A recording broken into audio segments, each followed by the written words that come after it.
안녕하세요. 코끼리 친구입니다. 금일 소개할 책은 박웅현 작가님의 8단어라는 책입니다. 주변 지인의 권유로 책을 접하게 되었는데 간결하면서도 소탈한 문체 속에 담겨있는 무겁고 진중한 내용들이 저에게는 무척이나 감명 깊고 인상적이었습니다. 그래서 13년도에 출판된 책이라 최근에 발행된 책은 아니지만 좋은 양서라고 생각해 꼭 소개하고 싶었습니다. 저는 책을 읽기 전까지 박웅현 작가님에 대해 잘 모르고 있었는데 완독 후 인적사항을 찾아보니 광고 기획자로서 매우 유명한 분이시더라고요.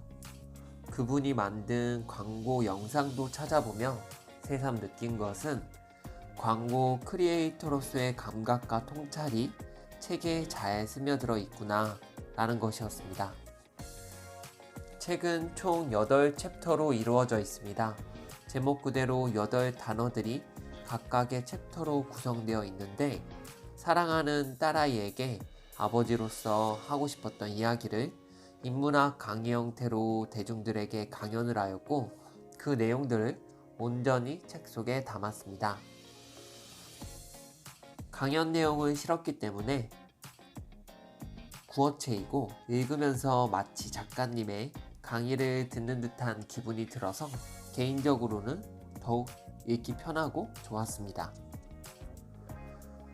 8단어는 다음과 같습니다. 자존, 본질, 고전, 견, 현재, 권위, 소통, 인생입니다. 저는 이 중 제가 개인적으로 가장 감명 깊게 읽은 챕터인 자존과 현재 챕터를 2번에 걸쳐 낭독하려고 합니다. 책 내용을 들어보시고 관심이 가시는 분들은 직접 읽어보시길 추천드립니다. 그럼 낭독 시작하겠습니다. 인생을 대하는 우리의 자세 8단어 박웅현 지음 북하우스. 자존. 당신 안에 별을 찾으셨나요? 팀장님, 아이에게 무엇을 가르쳐야 아이가 행복해질 수 있을까요? 어느 날 5살 아들을 둔 여자 후배가 술 한잔하는 자리에서 제법 진지한 얼굴로 묻더군요. 갑작스러운 질문에 아무 생각이 나지 않아서 글쎄 라고 답은 해놓고 술잔을 앞에 두고 고민을 해봤죠. 어떤 것을 가르쳐야 아이가 행복해질 수 있을까? 행복한 삶을 살기 위해 무엇이 가장 중요할까? 다행히 그 술자리가 끝나기 전에 제 자신도 납득할 만한 답이 떠올랐습니다. 행복한 삶의 기초가 되는 것은 바로 자존이라는 생각이 들었습니다. 그래서 후배에게 이야기해줬습니다. 아까 네가 질문한 거 말인데 딱 하나를 꼽으라면 나는 자존을 선택하겠어. 이 세상에 중요한 가치가 많지만 그 중에서도 자존이 제일 기본이라고 생각해. 스스로를 존중하는 마음, 이게 있으면 어떤 상황에 처해도 행복할 수 있지 않을까? 자존, 스스로 자의 중하의 존이죠. 나를 중히 여기는 것. 이게 있는 것과 없는 것의 차이는 어마어마합니다. 지금부터 그 차이를 입증해 보겠습니다. 지금처럼 찬바람이 불기 시작하면 전에 살던 집 근처에 있는 황간의 호떡집의 사장님이 생각납니다. 한 개에 500원, 2,000원에 5개 주는데 아주 맛있어요. 이곳 사장님의 표정은 언제나 예외 없이 정말 좋았습니다. 자기 일을 정말 좋아서 열심히 한다는 느낌이었습니다. 어서오세요! 라는 이 첫마디부터 활기가 넘쳤죠. 손님이 많든 적든 늘 한결같이 말입니다. 저는 그 얼굴이 좋았습니다. 추운 겨울에 호떡을 구우면서 그런 표정 짓기 쉽지 않을 겁니다. 그런데 그 사장님은 자기 일에 만족하는 게 보였습니다. 지금 나의 위치, 내가 하고 있는 일, 여기에 만족하는 사람들은 표정이 다른데 그 사장님 표정이 딱 그랬습니다. 그래서 호떡을 살 때마다 이 집 사장님은 정말 행복한 사람이라고 생각했죠. 자존을 이야기하면서 갑자기 웬 호떡집 사장님 이야기냐고요? 그 이유는 자존이 있는 사람은 풀빵을 구워도 행복하고 자존이 없는 사람은 100억을 벌어도 자살할 수 있다는 이야기를 하고 싶어서입니다. 매우 극단적인 비교지만 사실입니다.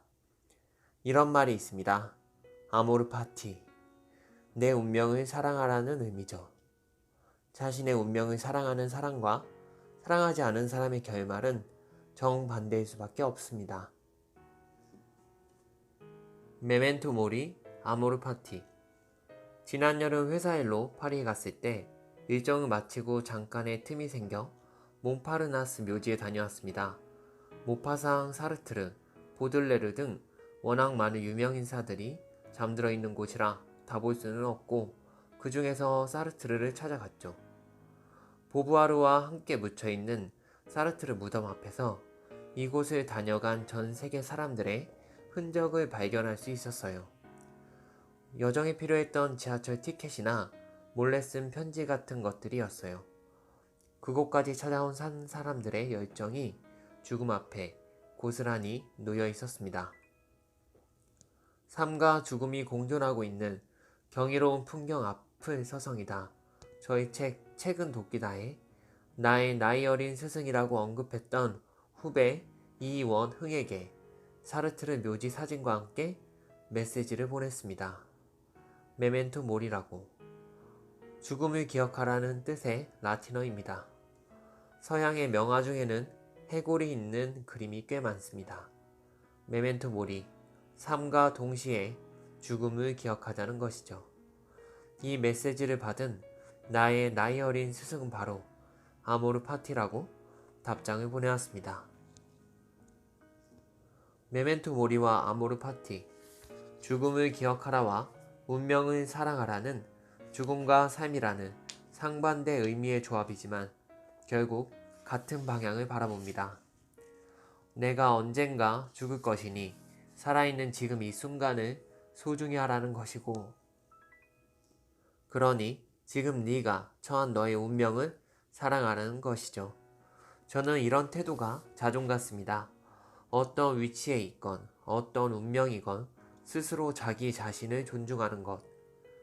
사실 많은 사람들이 자존을 말합니다. 그런데 진짜 자존을 지키며 사는 사람들은 드뭅니다.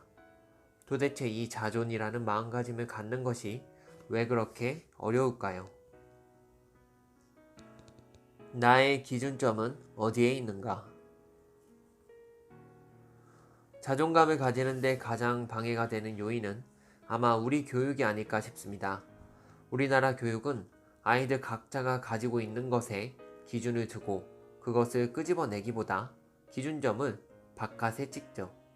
명문 중학교, 특목고, 좋은 대학, 좋은 직장, 엄치나 엄친 딸을 따라가는 게 우리 교육입니다. 다시 말해 판단의 기준점이 나가 아니라 엄마 친구의 아들과 딸이란 말입니다. 이건 마치 고소영에게 너는 왜 김태희처럼 생기지 않았냐고 하는 것과 같아요. 고소영은 김태희가 아니죠. 고소영의 매력은 고소영일 때 있는 겁니다. 박웅현의 매력도 박웅현일 때 있는 것이지 제 어머니 친구분의 아들을 따라한다고 나오지 않습니다. 그런데 무턱대고 친구의 아들, 딸처럼 되라고 하니 우리 각자 개인의 아모르 파티는 어쩌라는 겁니까? 이렇게 교육받은 우리는 다름을 두려워해요. 기준점이 되는 누군가와 다른 내 모습을 상상하지 못합니다. 같이 몰려가는 대열에 합류하지 못하면 불안해합니다. 저마다 생김새도 다르고 위치도 다르고 삶의 지향점도 다른데 똑같이 살아야 마음이 편해요. 다른 사람은 어떻게 사는지, 나도 저 사람과 발맞추고 있는지 끊임없이 눈치를 보고 뒤돌아봅니다. 말 그대로 각자의 인생인데 뚜벅뚜벅 내 길을 걸어가야 하는데 그게 용납되지 않아요. 그렇게 교육을 받아온 겁니다. 생각해보세요. 우리는 나의 자존을 찾는 것보다는 바깥에 눈치를 보는 것이 습관이 되어 있지는 않은지 말이죠. 한 재미교포 후배의 이야기를 해드릴게요. 이 친구가 처음 한국에 왔을 때 고국에 온 감상을 물었더니 무섭다고 하더군요. 이유를 궁금해하니 사람들이 다 똑같은 모습을 하고 있어서 그렇대요. 사람들이 비슷한 헤어스타일을 하고 비슷한 스타일의 옷을 입고 대부분의 여자들은 당시 한창 유행하던 부츠를 신고 가는 걸 보니 마치 어떤 세트에서 나온 사람들 같아서 겁이 난다는 이야기였습니다. 저도 비슷한 경험이 있기에 그 친구가 느낀 두려움이 지나칠 생각이라고 지부할 수는 없었습니다. 저는 어느 대기업 주차장에 들어섰다가 순간적으로 공포를 느꼈던 경험이 있습니다. 큰 기업은 임원이 50명이 넘는데 상무급 임원에게는 똑같은 차가 지급됩니다. 같은 직급인데 누군 A라는 차를 주고 누구는 B라는 차를 줄 수가 없는 거죠. 난리가 날 테니까요. 아마 회사 다니시는 분들은 알 겁니다. 그날 그 주차장에서도 시커먼 그랜저 50대가 줄지어 주차되어 있더라고요. 섬뜩했습니다. 이런 사회에서 자존을 찾을 수 있을까요? 남과 다르면 알 수 없는 불안감이 밀려드는 환경에서 자존감을 가지고 살려면 스스로 부단히 노력해야 합니다. 자존감이 없으면 서울대를 다닌다고 해도 행복할 수 없습니다. 100억을 번다고 다 행복하기만 하지 않을 겁니다. 중요한 건 얼마나 좋은 학벌을 가지고 있느냐, 얼마나 많은 돈을 버느냐가 아닙니다. 기준점을 바깥에 두고 남을 따라가느냐, 아니면 안에 두고 나를 존중하느냐일 겁니다. 1998년에 제가 여러 집에 이롭게 쓰일 책을 썼는데요. 나는 뉴욕을 질투한다 라는 책입니다. 1996년에 좋은 기회로 2년간 뉴욕에서 공부를 하고 온 뒤로 쓴 책인데 가격도 적당하고 두께도 얇아서 냄비 받침으로 아주 딱이었죠. 아마 지금도 몇몇 지인들의 집에서 냄비 받침으로 제 역할을 잘하고 있을 겁니다. 다음은 제가 그 책에 썼던 내용입니다. 여자는 꼭 여자답게 걸어야 하는가? 어느 대학 교수는 이런 미국 사람과 한국 사람의 차이를 이지의 문화와 동지의 문화라는 말로 해석한다. 미국 사람들은 기본적으로 너와 나는 생각하는 바가 다르다는 전제에서 출발하기 때문에 가능한 객관적인 정보를 준다. 반면 우리는 너와 내가 생각하는 바가 비슷하다는 전제에서 출발한다. 내가 저기라고 이야기하면 듣는 사람도 저기를 이야기하는구나 라고 알아들을 것이라는 전제에서 시작한다는 이야기. 미국이 인종 전시장이라는 말을 생각해보면 우리가 세계에서 흔치 않은 단일 민족 국가라는 점을 고려할 때 공감이 가는 설명이다. 이제 문화를 가장 단적으로 느낄 수 있는 것은 역시 거리 풍경이다. 거리에 지나가는 사람들의 피부색이 다르고 입는 옷이 다르고 하는 말이 다르다. 그것뿐만이 아니다.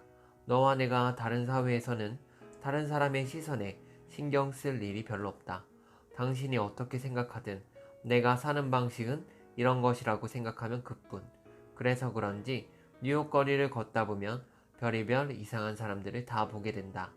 한겨울에 반팔 셔츠 차림으로 씩씩하게 걸어 다니는 사람, 깨끗한 정장 차림에 롤러스케이트를 타고 찾기를 휘젓고 다니는 사람, 머리 한쪽만 빡빡 깎고 다니는 사람, 헤드폰을 끼고 혼자 중얼거리면서 다니는 사람, 입술에 피어싱을 하고 다니는 사람, 여자처럼 화장을 하고 다니는 남자, 남자처럼 머리를 깎고 다니는 여자. 우리나라에서라면 당연히 사람들의 시선을 한 번쯤 받을 만한 사람들이 길거리에 가득하다. 이곳에서 학교를 마치고 한국 기업체에 취직, 서울에서 3년 정도 생활해본 한 교포 학생은 나의 이런 경험과 정반대되는 경험을 이야기한다. 우리나라 사람들은 나이와 성별에 따라 제각각 딱 맞는 상자를 만들고 모두들 그 상자 속에서 살아가는 것 같다는 이야기다. 예를 들자면 우리나라에는 20대 후반의 여자들이 들어가는 상자가 있다. 그 상자 속에는 어딘가 결혼이라는 단어가 들어가 있을 것이고 여자다워야 한다는 생각이 들어가 있을 것이다. 우리나라 사람들이 추구하는 50대 남자의 상자 속에는 회사 복도에서 만나는 사람들로부터 인사를 받을 만한 위치에 있어야 하고 주말이면 골프를 치러 나가야 한다는 생각이 들어가 있다.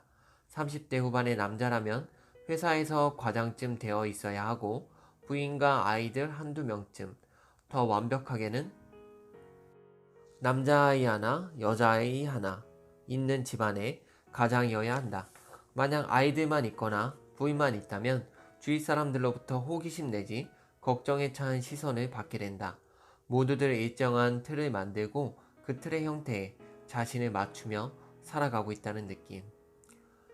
물론 그 틀은 대부분 가장 보편적이고 합당한 기준으로 짜인 틀일 것이고 그 틀을 통해 각 개인이 행복을 찾을 수 있고 사회가 안정을 찾는다는 사실을 부인할 수 없을 것이다. 하지만 또 한편으로 생각해보면 틀 속에 산다는 것은 틀 밖의 세상을 경험하지 못한다는 말이 아닐까.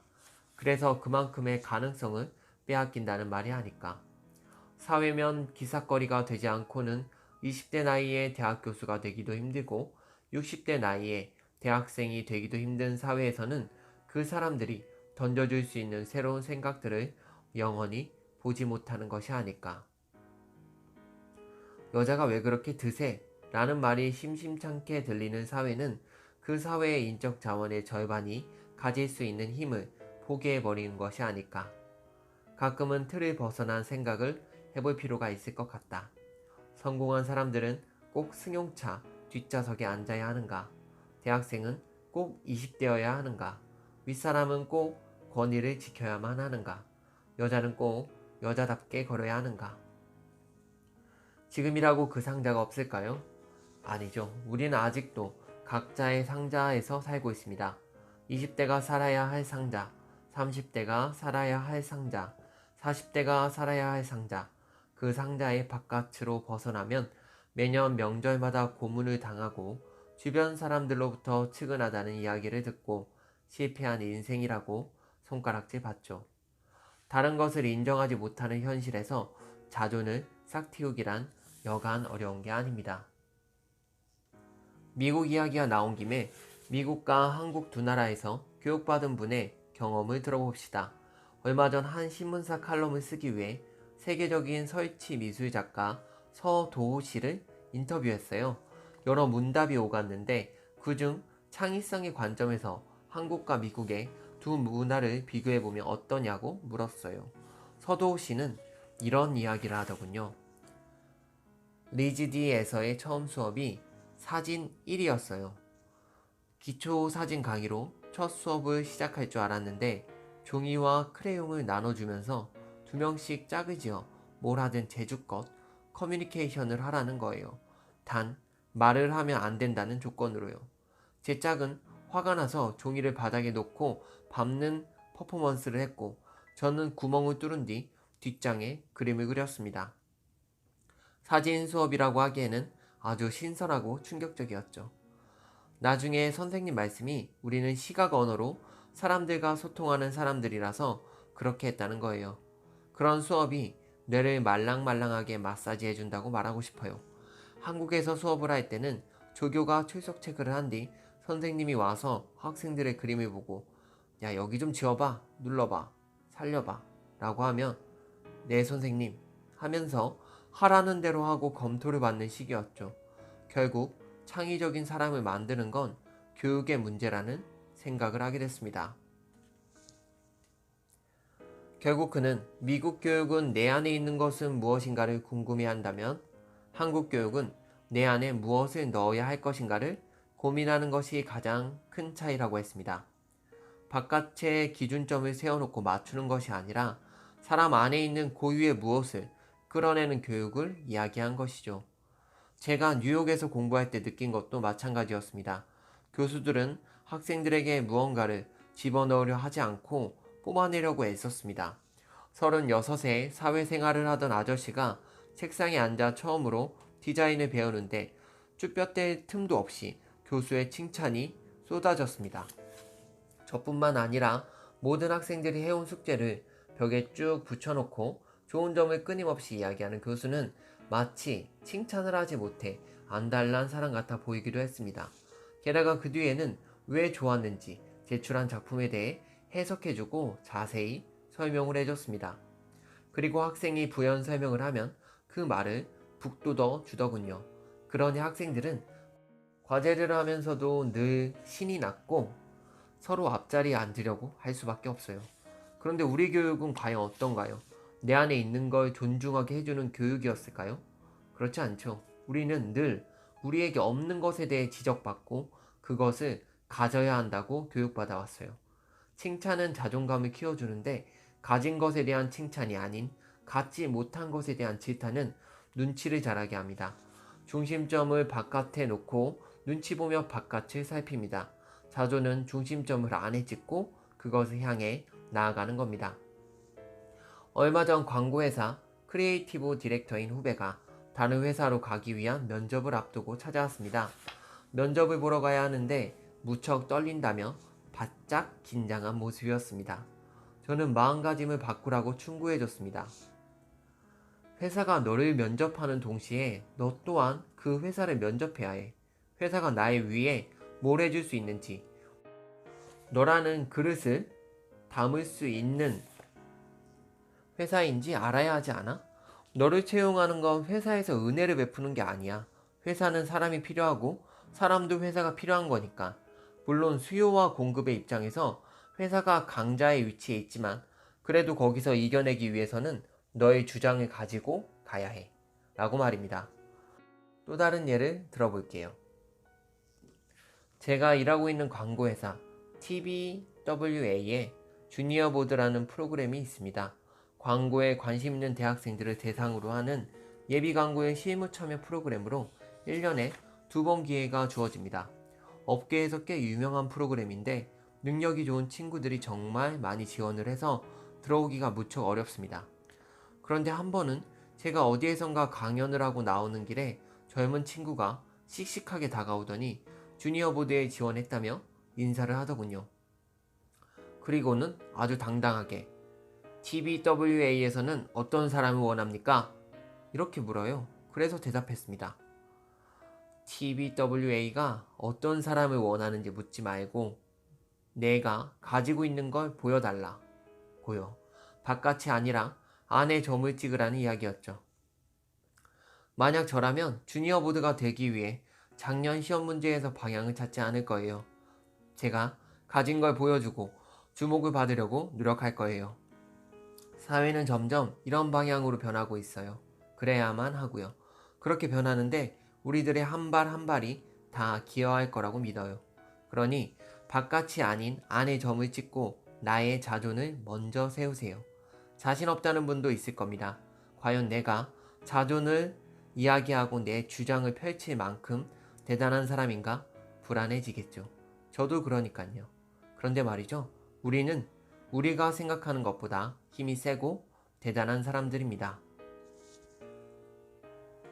내 마음속의 점들을 연결하면 별이 된다. 정신과 전문의 정혜신 박사는 모든 사람은 완벽하게 불완전하다 라고 했습니다. 맞습니다. 완벽한 인간은 없어요. 우리나라 최고 기업의 총수, 최고 대학의 총장, 대통령까지도 완벽한 사람은 없습니다. 모두 불완전해요. 다만 그들의 직책이나 직위 때문에 완벽해 보일 뿐이죠. 그들은 완전한 면만 부각이 되는데 대부분의 사람들은 불완전한 면만 두드러져 보이기 때문에 차이가 나 보이는 것뿐입니다. 누구나 단점은 많습니다. 저도 그렇고요. 하지만 세상에 태어나 살아남은 유기체들인데 어떻게 단점만 있겠습니까? 분명히 장점도 있죠. 그러니 내가 가진 장점을 보고 인정해줘야 합니다. 제가 좋아하는 부사. 그럼에도 불구하고 나를 존중해야 하는 것이죠. 단점을 인정하되 그것이 나를 지배하지 않게 해야 합니다. 그러니 못났다고 외로워하지도 마세요. 모든 인간은 다 못났고 완벽하게 불완전하니까. 존경하는 교수님, 부모님들도 지키지 못하는 약속이 수두룩했고 결심했다가 깨기를 반복하는 사람입니다. 자꾸 실수하고 조금 모자란 것 같아도 본인을 믿으세요. 실수했다고 포기하지 마시고 돈 오 한 다음 점수하면 됩니다. 그러면 인생에 새로운 문이 열리게 되어 있습니다. 믿기 어려울 수도 있으니 그 이야기를 입증할 만한 사람을 소개할까 합니다. 사학자 강판권 씨가 그 주인공입니다. 그는 CBS 정혜윤 PD의 책 여행 혹은 여행처럼에서 그가 만난 이들 중 한 사람인데요. 오늘 이야기할 자존과 꼭 들어맞는 분이라 책에서 발췌해 소개하려고 합니다. 우선 강판권 씨는 나무열전이라는 책을 쓴 나무 박사님입니다. 이 책은 나무를 인문적으로 해석한 책인데 참 좋습니다. 정혜윤 씨의 책을 통해 나무열전과 강판권 씨의 생애를 알게 됐는데요. 강판권 씨는 말씀드렸듯 성공한 학자입니다. 지금부터 성공하기까지 그의 삶을 따라가 보겠습니다. 강판권 씨는 초등학교 때 추운 겨울이면 오전에 수업하고 오후에는 학생들이 나무를 해다가 난로를 떼면서 학교를 다녀야 했던 경상도의 어느 깡촌에 살았다고 합니다. 새벽에 지게를 지고 나무를 하러 다녔고 4km 정도는 걸어 다녔으며 실업계인 종합고등학교에 진학했습니다. 그리고 계명대 사학과에 들어갑니다. 사학의 뜻이 있어서가 아니라 원서를 낼 때 사학과 줄이 제일 짧았기 때문입니다. 사학에 원대한 꿈이 있었던 게 아닌지라 공부가 썩 재미있지 않았다고 합니다. 대학 때 그가 빠져 있던 것은 클래식 음악이었다고 합니다. 사실 그 시절 그에게 음악이라면 트로트가 최고였을 때였는데 논일할 때 논 가운데 막대기를 꽂고 라디오를 틀어놓고 유행가를 들으며 일을 하곤 했답니다. 그런데 어느 날 큰형이 추궁기를 사왔는데 같이 가지고 온 유행가수 LP 몇 장 사이에 베토벤의 음반이 한 장 껴있던 겁니다. 남진 태진아만 알던 그가 클래식에 빠지게 된 순간입니다.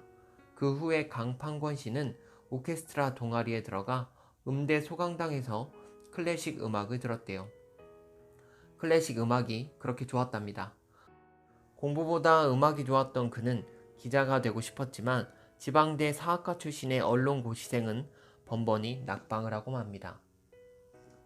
그는 결국 다른 곳에 취직을 하기로 하는데 그조차 마음대로 되지 않았습니다. 그리고 정말 어쩔 수 없어서 그의 말대로라면 죽지 못해 대학원에 진학을 하죠.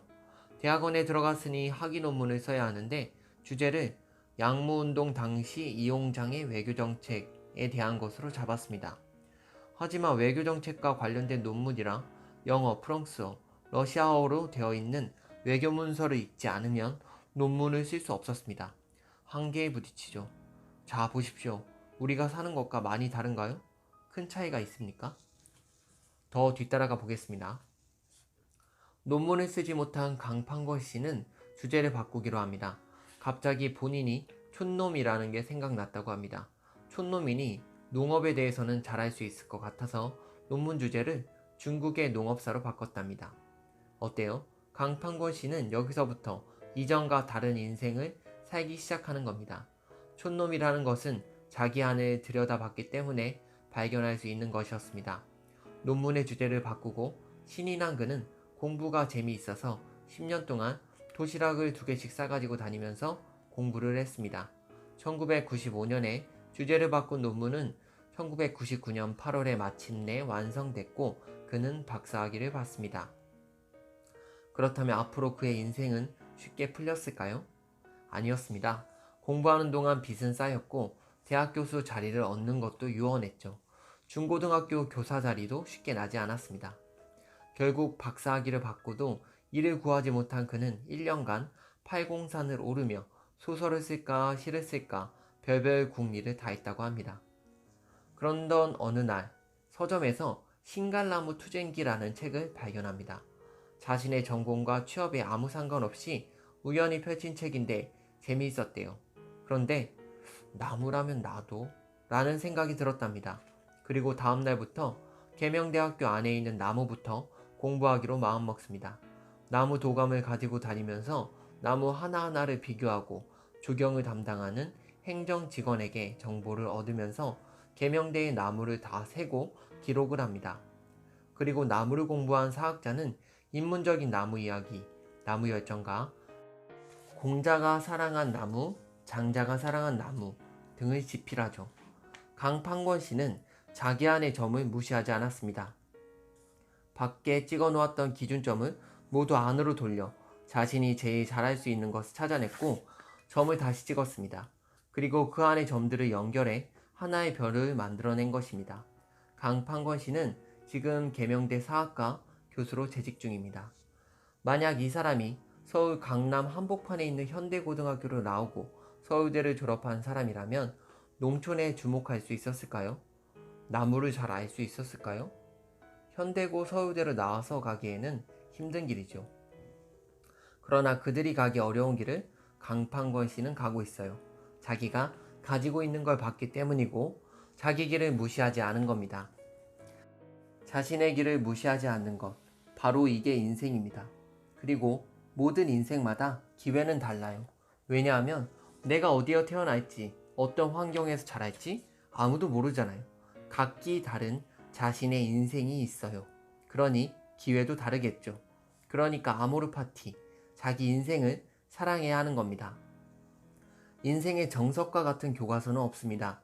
열심히 살다 보면 인생에 어떤 점들이 뿌려질 것이고 의미 없어 보이던 그 점들이 어느 순간 연결돼서 별이 되는 거예요. 정해진 빛을 따르려 하지 마세요. 우리에겐 오직 각자의 점과 각자의 별이 있을 뿐입니다. 강판권 씨를 보세요. 자기 자존을 놓지 않고 자기 자신이 가지고 있는 것이 무엇인지를 들여다봤어요. 그리고 그걸 놓치지 않았죠. 자신의 별을 만들었어요. 그가 지난한 삶과의 싸움에서 이길 수 있었던 유일한 힘은 자존이었다고 생각해요. 그러니 내가 하고 싶은 걸 해야 합니다. 그래야 답이 나오죠. 나는 관심도 없고 잘하지도 못하는데 남들이 다 하니까 기준점을 그쪽에 찍어놓고 산다면 절대로 답이 나오지 않을 겁니다. 이순신은 물살의 방향을 보고 그것을 이용해 한산대첩에서 승리합니다. 그런데 우리에게도 이순신의 물살이 나타날까요? 인생은 똑같이 반복되지 않습니다. 모든 인생은 전인미답이에요. 인생에 공짜는 없어요. 하지만 어떤 인생이든 어떤 형태가 될지 모르지만 반드시 기회가 찾아옵니다. 그러니 이들처럼 내가 가진 것을 들여다보고 잡아야 합니다. 그리고 준비해야 하죠. 내가 뭘 봐야 하는지, 다른 사람과 어떻게 다른지, 과연 강판권의 농업과 나무가 나에게는 무엇인지 찾아야 합니다. 나만 가질 수 있는 무기 하나쯤 마련해 놓는 것, 거기서 인생의 승부가 갈리는 겁니다.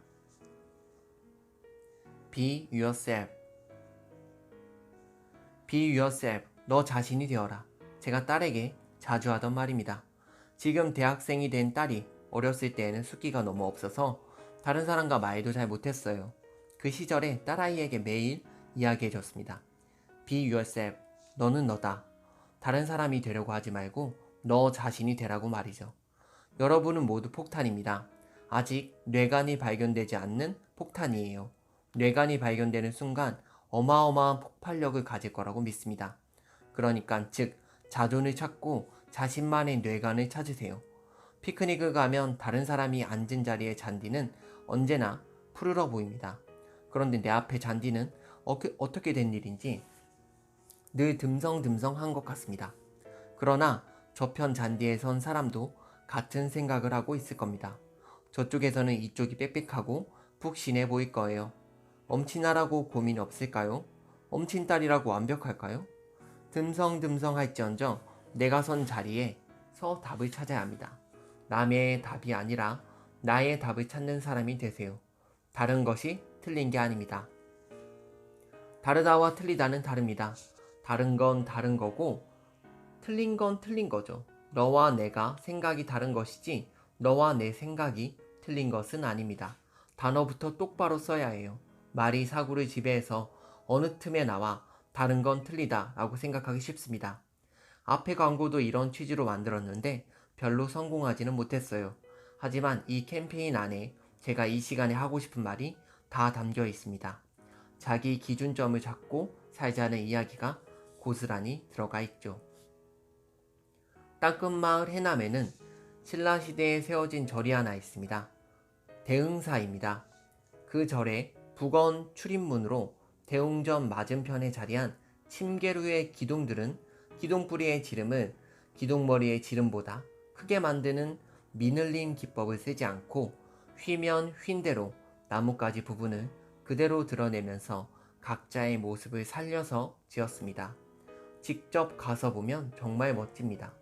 나무 그대로의 모습으로 1500년의 세월을 지낸 기둥을 보고 있자면 여러 생각이 겹칩니다. 저는 우리 사회가 이 나무 기둥과 같은 모습이었으면 좋겠습니다. 깎고 다듬어져 전부 똑같은 모양의 사람들이 사는 곳이 아닌 생긴 모습 그대로 각자의 삶을 사는 세상이 되었으면 합니다. 그리고 시공을 넘어 대응사와 똑같은 메시지를 주지만 현대에 만들어진 또 다른 예가 하나 있습니다. 브리트니 스피어스의 노래 가사인데요. 대응사의 기둥과 브리트니 스피어스 목소리는 시대도 전달 방법도 다르지만 같은 이야기를 하고 있습니다. 들어보실까요?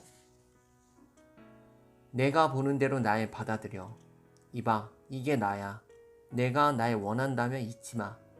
넌 있는 그대로의 나를 받아들여야 해. 브리트니 스피어스 What You See 중에서 나를 사랑한다면, 나를 원한다면 있는 그대로의 나를 받아들여야 한다고 상대에게 이야기합니다. 상대의 뜻대로 나를 바꾸지 않겠다는 말입니다. Be yourself. 여러분도 이렇게 말할 수 있기를 바랍니다. Take me as I am. 오늘 제가 드릴 말씀은 여기까지입니다. 일주일 후에 또 뵙겠네요. 혹시 그 사이 시간이 된다면 가까운 공원에 한번 나가보시기 권합니다. 가서 잔디를 한번 보세요.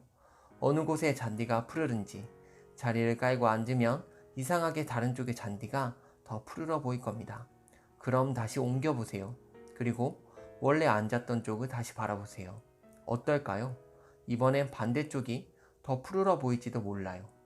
잔디는 늘 우리가 앉지 못한 곳이 더 푸르러 보이죠. 그러나 결국은 똑같이 푸르릅니다. 여러분, 답은 저쪽에 있지 않습니다. 답은 바로 지금 여기 내 인생에 있습니다. 그러니 그 인생을 살아가고 있는 스스로를 존중하는 여러분이 되었으면 좋겠습니다. 금일 낭독을 마치겠습니다. 감사합니다.